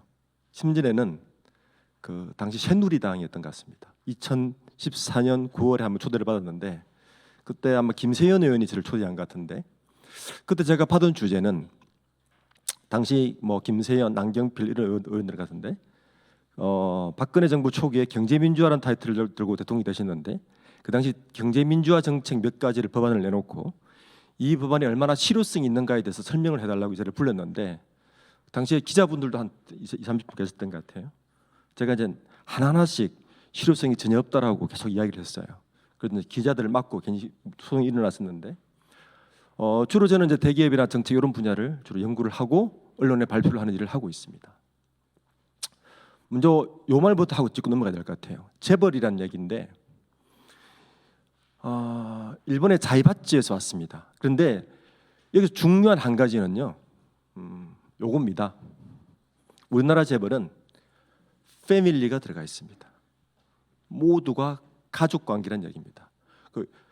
지금의 경영권 분쟁, 지배구조 문제, 이 모든 문제는 이 패밀리 컨트롤을 빼먹고는 아무것도 설명이 안 됩니다. 예. 그래서 우리나라 재벌의 지배구조 문제를 설명하기 위해서 좀 말씀을 드렸고 64년도 이후에 국내 10대 그룹의 변천사입니다. 요걸 보는 게 중요한 이유는요. 두 가지 의미에서 중요합니다. 개풍 그룹 아시는 분들은 아주 옛날 분이십니다. 4위 아십니까? 여기 보시면 김영삼 정부가 들어서는 90년대 중반부터 4대 그룹이 30년간 변화가 없습니다. 네, 고정입니다. 고정. 대우그룹 하나 빠지고 똑같이 바뀌고 바뀐 거는 딱 두 가지가 있습니다. 먼저 기업의 CI 로고가 바뀌었죠. CI 로고 언제 바뀌는지 아시겠습니까? 삼성을 예를 들어 볼게요. 이병철입니다. 이건희 회장이 84년에 들어서죠. 이건희 회장이 2015년에 쓰러집니다. 이재용으로 바뀝니다. 네. 현대차는 정주영 회장이 이때 형제난으로 계열사 분리가 됩니다. 정몽구 회장, 정의선 이렇게 바뀝니다. 네. CI는 이렇게 바뀝니다. 더 중요한 거는요. 더 중요한 거는 이들 그룹이 어떤 메커니즘으로 움직이는가 되게 중요합니다. 아시듯이 해방 이후에 6.25 직전에 우리나라 재벌의 탄생은 두 가지 분류가 있습니다. 우리나라 젊은이들이 가장 존경하는 경영인 누군지 아시죠? 정주영 회장이잖아요. 이유가 뭐냐면 우리나라 유일하게 맨 땅에서 일궈서 기업을 일군 두 개 그룹이 있습니다. 현대그룹하고 LG그룹입니다. 나머지는 다 받아서 시작했어요. 그러니까 상업자본을 산업자본화 시킨 게 해방 이후 6.25 직전인데 예를 들어서 삼성의 이병철 회장이 삼성물산을 만들어서 상업자본 돈을 많이 벌다가 1954년도에 CJ제일제당을 만들거든요. 그러니까 산업자본화된 시기가 50년대인데 그때 대부분의 나머지 그룹들은 해방 이후에 일본으로부터 받은 남아있는 적산불화를 통해서 사업 자본을 마련합니다. SK그룹 그렇죠. 하나그룹도 그렇습니다. 그러니까 일본이 남기고 간 잔재의 적산불화를 받아서 미 군정하고 잘 이렇게 로비를 해서 받아서 대부분 읽었고 그렇게 하지 않은 몇 개 그룹은 삼성도 알고 있는 신세계 백화점이 일본 옛날에 백화점 받은 거죠. 나머지 그룹들은 그렇게 하지 않은 그룹은 믿게 되지가 않습니다. 그리고 이 그룹들이 박정희 정권이 들어서고 나서 이 자본이 상업 자본에서 국가 자본 중심으로 갑니다. 그래서 이때부터 90년대 전까지 국가 산업 자본이 이 재벌들을 컨트롤합니다. 그리고 김영삼 정부가 들어서 나서부터 산업 독점 자본을 발생하고요. IMF가 끝나고 나서 이게 뭐가 들어오냐? 금융 자본이 들어옵니다. 이제 금융이 개방되고 나서 금융 자본이 들어오고 지금은 금융자본과 기술자본 시대로 가 있습니다. 이게 지배구조와 현재 4대 그룹과 아주 밀접한 관계가 있기 때문에 설명을 드리는 겁니다. 지금은 이렇습니다. 우리나라는 이 패밀리를 빼고는 아무도 없어요. 삼성그룹이 아시죠? 네. 범현대가가 정확하게는 15개입니다. 더 있습니다. 범LG가, 범SK, 롯데가, 한화, 한진 계속 분화됩니다. 그러다 보니까 어떤 상황이 벌어지느냐? 아까 자본은요 권력의 냄새를 가장 잘 맡습니다. 그래서 아까 산업 독점 자본 이전 시대 때는 이분들이 주로 누구와 사돈을 맺느냐? 권력가들과 사돈을 맺습니다. 그런데 90년 중반에 국가 자본으로부터 점차 독립하면서 누가 사돈 관계를 맺느냐? 자기들끼리 맺습니다. 철저한 혼맥으로 이루어집니다. 사실은 분리된 것 같지만 사실은 다 한 집안이에요. 깨기가 쉽지 않습니다. 반면에 미국의 경우는요. 보시면 지난 100년간 같은 기업이 하나도 없습니다. 이게 무슨 의미를 말하냐면요. 제가 가끔 이런 보도자를 냅니다. 한중일 상위 52 부자 순위를 제가 연 단위로 계속 분석을 해왔어요. 해보면 우리나라는 52 부자 중에서 70%가 상속 부자, 30%가 다주성가, 뭐 이해진 의장 그 정도입니다. 반면에 미국은 70%가 창업 부자, 30%가 상속 부자입니다. 일본은 어떨까요? 일본도 그렇습니다. 일본도 70%가 창업 부자입니다. 많은 사람들이 토요타의 아키오 회장이 삼성의 이재용 회장 같은 분인 줄 알고 있어요. 아닙니다. 아키오 회장은 토요타의 지분을 0.1%밖에 안 가지고 있습니다. 네. 2000년대 이후에 30대 그룹의 자산 변화를 한번 봤습니다. 딱 느껴지시죠? 비중이 점차 올라갑니다. 이미 50%를 넘었었고요. 아까 홍 의원님께서 GDP 비중을 이야기했는데 삼성이 왜 중요하느냐?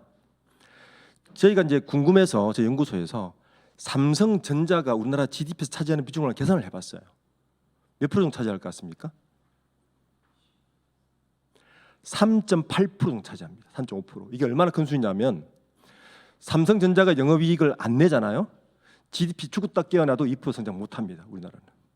우리나라 경제구조가 그렇습니다. 근데 그 비중이 아마 제 생각에 이 추세라면 점점 더 올라갈 겁니다. 이 자산이고요.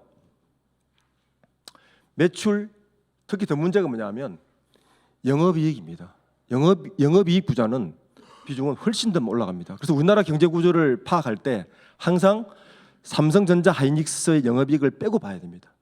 놓고 보고 빼고 보는 연습을 항상 해야 됩니다. 그래 우리나라의 경제 현상을 정확히 알 수가 있습니다. 지금 우리나라 한 20, 30대 그룹의 가장 큰 이슈는 경영권 승계 문제입니다. 지금 쭉 제가 정리를 해놨는데 지금 완료되고 진행 중인 것들을 쭉 정리를 해놨습니다. 이 중에서 제가 오늘 말씀드릴 것은 한 4대 그룹만 말씀을 좀 드려보겠습니다. 2013년 이후에 지금까지 어떤 일이 있었길래 삼성전자 위기를 이야기하고 무슨 일이 있었느냐를 정리를 해봤는데 박근혜 정부, 문재인 정부, 윤석열 정부가 올 동안에 가장 중요한 포인트는 바로 이 시기입니다. 2017년부터 18년 사이가 가장 중요한 분기점입니다. 왜 중요하냐? 아시다시피 이건희 회장의 와병이 2014년 5월에 되고요. 그리고 이재용 회장이 구속되고 뭐 이런 시기를 거치는데 이 시기에 4대 그룹의 수장이 다 바뀌어 버립니다. 최태원 회장 빼고. 아주 특이한 일이 우리나라에 발생했습니다. 4대 그룹 중에 3개 그룹의 수장이 오너가 바뀌어 버렸어요. 근데 이 시기에 또 중요한 일들이 몇 가지 발생하는데 수장이 바뀌면서 그 그룹의 조직이 어떻게 바뀌는가에 따라서 그룹이 어떻게 바뀌는가가 절묘하게 보여집니다. 전과 후가. 저는 개인적으로 이때 2015년 엘리엇 매니지먼트하고 삼성그룹 기업 지배구조 공격할 때 제가 2014년 12월로 기억하는데 딱 10년 전이네요. 엘리엇 그 한 두 분이 호텔에서 좀 보자 그래서 갔더니 삼성그룹에 어떻게 생각하느냐. 그래서 제가 설명을 좀 해드렸어요. 내가 JY라면 나 이렇게 하겠다고 했더니 그다음 5월달에 큰 이슈를 일으켰더라고요. 그때 잠깐 컨설팅을 해준 적이 있었는데 하여튼 요 18년 시기가 공교롭게도 우리나라 4대 구려 수장이 다 바뀌는 역사가 일어납니다. 처음 삼성은 어떻게 바뀌었는지 한번 보겠습니다. 요게 그 당시에 2015년 당시에 사장단 명단하고 있었던 일입니다. 이건희 회장이 쓰러지고 나니까 삼성그룹의 이재용 회장이 실질적인 권한을 갖게 되죠. 그러면 보통 권한을 갖게 되면 자기의 친정 체제를 구축하게 됩니다. 이게 보통 일입니다. 그룹들이. 그런데 이재용 회장은 그렇게 하지 않았습니다. 왜 안 그랬을까 보면 이 당시 15년도에 삼성 미전실 출신들 사장단들인데 그 다음에 인사가 있고 나서 그 다음에 16년 정기 인사 그러니까 2015년 12월 달에 대규모 인사를 합니다. 요 인사에서 살아남는 분들이 있습니다. 요 빨간 질로 치는 분들인데 이분들이 다 미전실 출신입니다. 그리고 뭐 이렇게 아시는 분들 있죠. 뭐 장충기 뭐 이런 분들 아시죠? 지금 가장 핵심적인 인물은 바로 이분입니다. 정현호하고 김수목 사장입니다. 김수목 사장은 검찰 출신이고 이재용 회장의 모든 사브리스크를 총괄하시는 분이고 이 정현호 부회장은 현재 실제 삼성그룹의 오너 아니냐는 말까지 나옵니다. 이게 왜 중요하느냐? 지난주 금요일 날 급하게 기사 하나가 떴다가 10초 만에 사라진 기사가 하나 있어요. 삼성그룹의 현재 정현호 부회장이 삼성그룹 TF 팀장인데 정현호 부회장이 용퇴를 하고 최윤호 삼성 SDI 사장이 TF 부회장이 됐다는 기사가 한 10분 떴다가 확 사라진 거였습니다. 금요일 날 기자들이 저한테 막 보냈던데 제가 그래서 그랬어요. 뭐 기자들이 전화가 와서 정현호 나가고 최윤호 사장이 올라오면 어떻게 생각하느냐? 이 삼성의 문제 해결될 거 아니냐? 제가 딱 한마디였습니다. 그나물의 그 밥이다. 뭐 해결되지 않는다. 왜냐하면 최윤호 사장은 정현호 부회장의 직계입니다. 직계. 미전실 출신의 직계 라인이라서 그러지 않고 아까 이제 홍의를 말씀하셨는데 그럼 이거하고 삼성전자 위기하고 무슨 상관이 있느냐 이런 겁니다. 아까 다시 돌아가면 요 시기가 2017년부터 20년 사이가 어떤 일이 발생했느냐? 제가 올 3월 달에 KBS 시사기획창하고 같이 작업을 해서 삼성의 잃어버린 10년이라는 프로를 만든 적이 있습니다. 그러니까 저희 리더스 인덱스가 데이터 공급을 했고 KBS에서 제작을 했습니다. 그때 제가 뭐라고 결론을 내렸냐면 지난 2013년부터 2023년까지 삼성전자는 마이너스 역성장을 했다.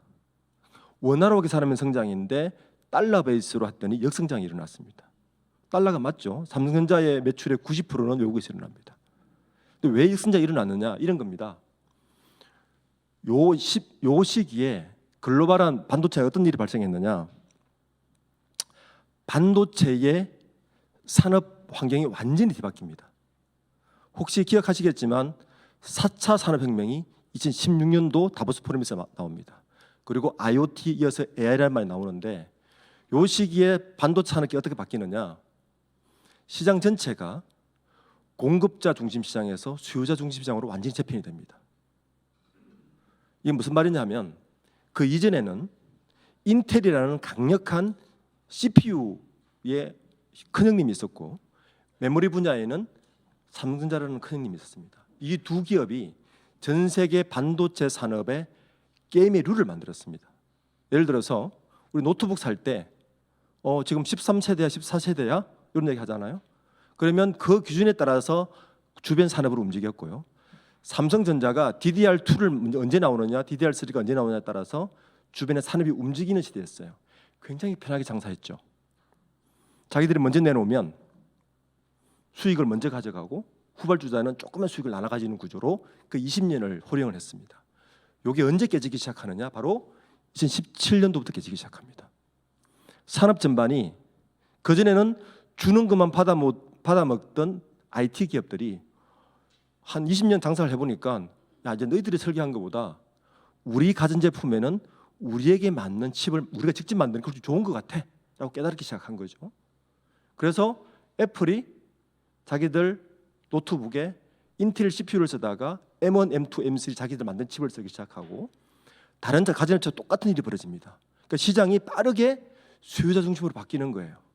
그러니까 설계를 자기들 했잖아요. 설계만 했지 반도체를 만들어줄 곳이 필요하지 않습니까? 그게 그래서 TSMC가 뜬 겁니다. 그러니까 시장 전체가 수요자 중심의 시장에서 수요자 빨리 바뀌는데 삼성전자가 이 시장을 완전히 놓쳐버렸습니다. 왜 놓쳤느냐? 보시면 이 시기에 구속됐죠, 석방됐죠, 또 구속됐죠, 석방됐죠 하면서 이분들을 아무도 내보내지 못했습니다. 조직이 철저하게 관리화된 거죠. 이 정윤호 부회장은 이재용 회장이 개요대를 마치고 하버드 대학교 공부를 하러 갔을 때 2년 먼저 하버드를 가서 똑같은 커리큘럼을 사전 학습을 하신 분입니다. 그리고 이재용 회장이 미국에 왔을 때 리포트 써주고 시험 지도해주고 졸업을 시켜주신 분이에요. 오너들이요 굉장히 외롭습니다. 그런 분들이 오시면 그냥 가스라이팅 당합니다. 자르지를 못합니다. 그래서 지금 삼성전자 어떤 일이 벌어지느냐? 리포트를 올리면요 여기서 다 잘립니다. 누구나 아는 사실입니다. 근데 언론이 못 써요. 왜 못 쓰느냐? 이 사브리스크를 감당하면서 삼성전자 조직이 어떻게 바뀌었느냐? 이 정인호 부회장이 TF 부회장이 되면서 언론사 출신들의 홍보 임원들을 대거 영입했어요. SBS 출신의 백수연 사장, 한겨레 출신, MBC 출신, 연합뉴스 출신. 그리고 이분들이 또 정인호 부회장의 가신이 되어서 모든 걸 막아줍니다. 그러면서 내부는 점점 관료화되고 기술은 올라가지 못하고 이런 일이 반복해서 발생하는 거죠. 그러니까 기술을 모르는 분이 기술진들을 지배하고 있는 곳이 삼성전자고, 그러면서 산업의 변화도 놓쳐버린 이 사태가 지금 벌어지다 보니까 삼성전자의 총체적 위기가 발생했다. 그래서 이번에 만약에 아마 다음 주쯤 인사가 나올 것 같은데 원래 지난주 금요일 인사를 냈어야 돼요. 근데 1차 막은 것 같아요. 모든 외부에서 정인호 부회장에 대해서 거치에서 계속 물으니까 아마 전자에서 계속 고민을 하는 것 같아요. 아마 이번 주 금요일 인사가 날 것 같은데 만약에 이번 주 금요일 날 정인호 부회장이 용퇴를 하지 않는다, 제가 볼 때는 삼성전자 회복하기가 굉장히 어렵습니다. 이분 내보내지 않고 예를 들어서 CTO 정도 자르고 뭐 이렇게 기술진의 책임을 묻는 조직으로 가버린다. 삼성전자의 반도체 위기는 한동안 회복하기 어렵다. 이런 게 판단입니다. 실제로 그래서 보면 보통 우리가 밸류 얘기할 때 보통 ROE를 되게 많이 이야기하거든요. TSMC하고 ROE가 더블 차이 났습니다. 네. TSMC하고는 제가 볼 때 격차가 훨씬 더 벌어질 것 같고요. 쉽게 회복은 되기 어려울 것 같다. 이렇게 판단하고 있습니다. 또 하나 이제 이재용 회장의 발목을 잡고 있는 게 하나 있죠. 지배구조 문제입니다. 이것 때문에 최순실 박근혜 사태가 벌어졌고 했는데 그렇게 했는데도 불구하고 아직까지 해결 안 된 부분이 하나가 있습니다. 보시면 2016년 말에 이 지배구조, 그러니까 물산, 생명, 전자로 이어지는 이 지배구조에서 합병해서 이 지배구조를 바꿨는데 여전히 순환출자 가지고 있고요.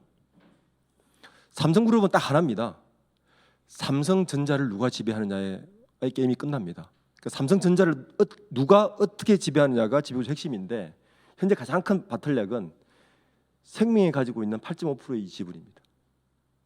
지금 물산으로는 5%밖에 안 가지고 있거든요. 대주주는 삼성생명이란 말이에요. 이걸 다 합쳐서 그나마 한 15% 정도 가지고 있는데 이 생명의 요지분은 가치가 한 40조 정도 됩니다. 근데 아시듯이 뭐 민주당에서 계속 보호무법을 발의하고 있지 않습니까? 만약에 보호무법이 실행이 돼버리면 이 8.5% 중에서 한 5.5% 정도는 의결권을 행사할 수가 없어요. 그러니까 삼성 입장에서는 항상 이게 리스크입니다. 그 이재용 회장은 아마 1월 달에 재판이 있죠. 재판에서 사브리스크가 완전히 해소되면 가장 먼저 이거 해결하려고 할 겁니다. 왜냐하면 폭탄 같거든요. 그래서 삼성은 이 지배 구조에 바틀력이 아직 남아 있습니다.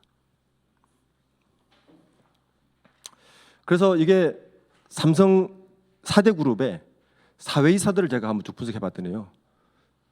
삼성그룹이 유일하게 이쪽 분야가 40%나 됩니다. 전 검찰총장 출신들은 항상 삼성전자 사회이사가 되시죠. 예. 그러니까 이 사보리스크하고 이것 때문에 지난 한 10년간 삼성전자는 전혀 움직이지를 못했습니다. 산업 트렌드도 맞추지 못했고요. 인사혁신도 하지 못했고요. 그대로 미전질 출신들 요직에 다 그대로 있고요. 전혀 변화를 하지 못한 게 현재 요 문제입니다. 다음 SK그룹인데요. SK그룹도 저는 주로 사람을 봅니다. 요 분들이 2016년도 이전에 최태원 회장이 구속 수감되어 있을 때 부회장단들입니다. 그리고 작년 11월 달에 최태원 회장이 죽음의 계곡을 넘어선다는 막 거창한 그 사내 연설을 했는데 똑같은 말을 언제 했냐면은 2016년 11월 달에 했습니다. 그리고 부회장단들을 이렇게 바꿨습니다. 그리고 작년 요맘때 SK그룹이 이 6명의 부회장단들을 다 용퇴를 시키고 지금 요 분들로 바꿨는데 요 사이에 무슨 일이 있는지를 좀 보겠습니다. 그리고 왜 SK그룹은 리밸런싱의 이름으로 계속 구조조정이라는 얘기를 하느냐? 이유는 요겁니다. SK하이닉스가 돈을 벌기 시작했어요. 최태원 회장이 그 돈을 활용하고 싶은 거예요. 그런데 현재 지배구조법상 SK그룹은 SK하이닉스 돈으로 투자나 M&A를 하지를 못합니다. 왜냐하면 주 SK가 지주회사고 SK하이닉스는 SK텔레콤이 지배하고 있었고 텔레콤의 자회사가 SK하이닉스거든요. 현재 지주제 공정위법에 의하면 손자 회사가 자기가 돈이 아무리 많아도 M&A를 하려면 100% M&A를 지분을 가져야 돼요. 그러니까 지분 쉽게 못해서 지배구조를 바꿔버렸죠. 어떻게 바꿨느냐?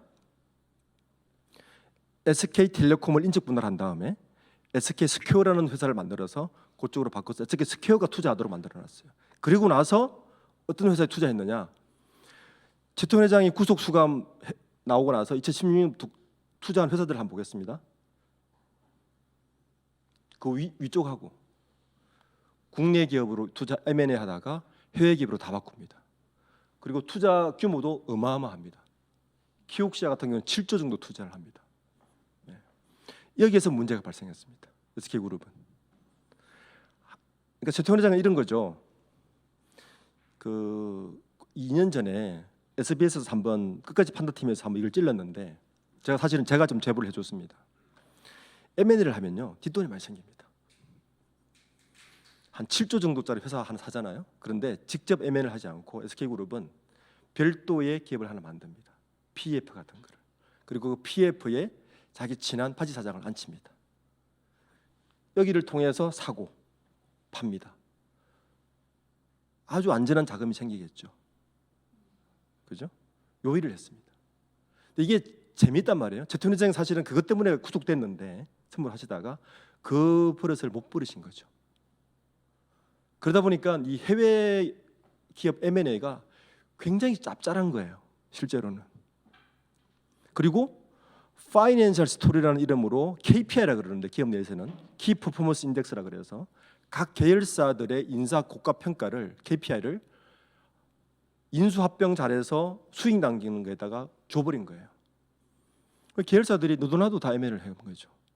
컨트롤도 안 되고. 그러다 보니까 계열사가 현재 219개. 네. 5년 지나서 뚜껑을 열어봤더니 부채가 장난 아니에요. 현재 SK그룹 부채가 100조입니다.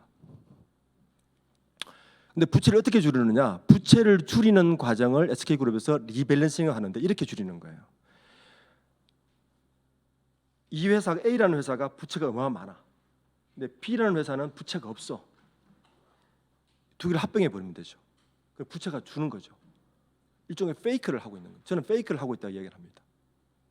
현재 SK그룹은 가장 관건은 뭐냐 하면 SK온이라는 2차 전지 회사를 살리는 건데 이게 왜 중요하냐? 최태원 회장 입장은 이렇습니다. SK그룹의 역사를 보면 최종근 회장 때부터 지금까지 본인들 스스로 맨 땅에서 사업을 해본 적이 한 번도 없습니다. 유공 인수했죠. SK이노베이션 냈습니다. SK텔레콤 한국통신 인수해서 만든 회사죠. SK하이닉스 인수해서 만든 회사죠. SK그룹은요 굉장히 안전한 사업만 있습니다. 이런 사업을 지대 산업이라 그러는데 석유회사, 통신회사, 그 다음에 하이닉스를 좀 모범을 해왔는데 SK그룹 창업 이후에 처음으로 본인들 스스로 제조업을 해보는 게 2차 전지입니다. 그래서 굉장히 애착을 많이 가죠. 이걸 살리려고. 지금은 SK그룹이 그런 상황이 있다. 내년에 아마 SK온을 상장을 하지 않으면 그룹이 굉장히 위험해질 것이다. SK그룹 상황은 이렇습니다. 그리고 또 하나 이벤트가 있죠. 아마 이번 주 다음 주에 대법원 판결 날 것 같은데 최태원 회장의 이혼 소송. 이건 왜 위험하느냐? 현재 최태원 회장이 지분을 가지고 SK 지분을 갖고 있는 게 한 17%좀 돼 있는데 이번 이혼 소송에서 대법원에서 판결이 져버리면 노소영 관장이 지분의 한 7%를 가져가게 됩니다. 7%를 가져가 그 다음 어떻게 벌어졌냐? 고려아이언 MBK 사태 아시죠? 사모펀드가 노소영 관장하고 연합을 해버리면 SK그룹의 균형과 공격이 됩니다. 이런 리스크가 현재 SK그룹의 가장 큰 리스크입니다. 반면에 현대차는 정의선 회장이 아주 약삭 빠르고 지혜롭습니다. 제가 볼 때는. 잘 보시면 왜 그러냐? 2018년 8월 달에 수석 부회장이 됩니다. 그리고 그해 12월 달에 인사를 하는데 정몽구 회장에게는 가신그룹이 있었습니다. 이 6분의 부회장단들입니다. 굉장히 탄탄했어요. 그런데 정의선 회장이 수석 부회장이 되자마자 이분들을 다 모조리 내칩니다. 그리고 자기 진정체제를 완벽하게 구축합니다. 요게 현대자동차 사장단 명단입니다. 현대자동차는요 이 이후로 부회장을 임명을 하지 않습니다. 그게 무슨 말이냐면 정의선 회장이 부회장단들한테 얼마나 학을 뗐는지를 아는 부분입니다. 현재 사장단 명단을 보면 요 빨간 표시하신 분들 있죠? 다 외부 출신입니다. 현대차가 전통적으로 굉장히 그 로열티 강한 조직을 좋아하는데 외부 출신들로 다 바꿔버리면서 현대차가 요즘 보시면 일대 혁신들을 많이 일으킵니다. 삼성하고 전자하고 현대차하고 대표적으로 바뀌는 이 부분입니다. 같은 2018년도 수장이 바뀌었는데 한 곳은 유지를 했고 한 곳은 아버지 사람들을 내치면서 이렇게 바뀝니다. 그 현대차는 놀랍도록 변신하고 있습니다. 제가 볼 때는 훨씬 더 빠르게 변신할 것 같은데 요즘 현대차에서 가장 주목받는 인물이 누구냐면 바로 이분입니다. 송창현 사장. 포티두닷컴을 창업하신 분인데 네이버 출신입니다. 포티두닷컴을 정의선 회장이 사들이는데 조건을 아주 좋게 만듭니다. 너 그 회사 오너도 해줄게. 사장도 그대로 해. 그리고 대신 내가 1조 2천원 투자해줄게. 그리고 대신 현대차에서 일 좀 해줘. 너무 파격적이지 않습니까? 그리고 일하고 있습니다. 1조를 받고. 그리고 요즘 대외 활동 보면 정의선 회장은 송창현 사장밖에 안 들고 다닙니다. 옆에. 작년에 삼성전자에서 유일하게 사장 승진한 한 사람이 김홍경 사장인데 이분 외교부 출신이십니다. 이재용 회장이 지난 3년간 옆에 끼고 다녔던 분입니다. 그런 분들이 사장 되는 거예요. 그래서 현대차 지금 실제 굉장히 좋고요. 아마 아까 들어오기 전에 그 로봇 시연되는 프로그램 봤는데 현대차는 아마 자동차 회사가 아닌 다른 회사로 바뀔 겁니다. 요즘 이런 말이 있습니다. 반도체 업계는 AI를 하느냐 AI를 하지 않느냐로 실적이 판가름 나고, 자동차 회사는 소프트웨어를 하느냐 소프트웨어를 하지 않느냐로 판가름 납니다. 지금 폭스바겐이나 GM은 엉망이고요. 토요타나 현대차는 굉장히 잘 나갑니다. 뭐 현대차도 아직 지배구조 문제는 남아 있습니다. LG그룹도 똑같이 현대차하고 행동합니다. 구광모 회장이 들어서자마자 가신그룹인 부회장들을 다 바꿉니다.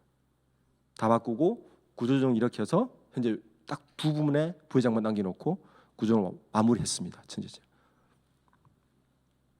실적은 그렇게 좋지는 않은데 제가 볼 땐 나쁘지 않다고 봅니다. 뭐 지배구조 잘 바꿨고요.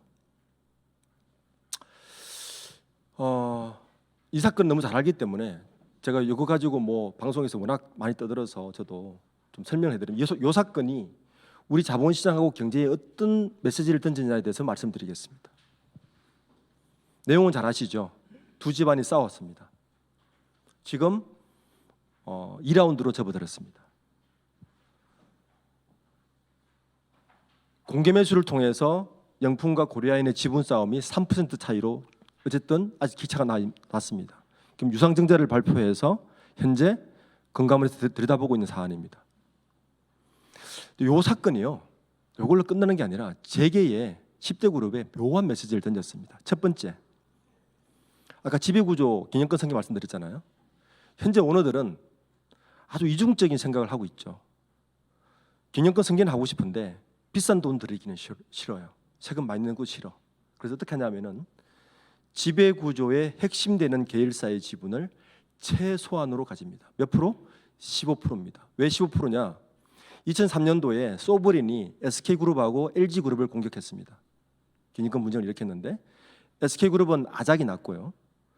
LG는 살아남았습니다. 그래서 구본무 회장이 돌아가시면서 이랬어요. 15% 마지노선을 지키라고 이야기했습니다. 그래서 15%의 룰이 있는데 그 15%를 최소한으로 가지면서 승계를 해야 되는데 이 15%의 가치가 오르는 걸 싫어합니다. 주가가 오르는 걸 싫어하는 거죠. 오르면 세금 많이 내야 되니까. 그러니까 최소한의 지분을, 핵심 계열사의 지분을 가지면서 주가는 최소화시키는 게 현재 그룹 오너들이 제일 좋아합니다. 이렇게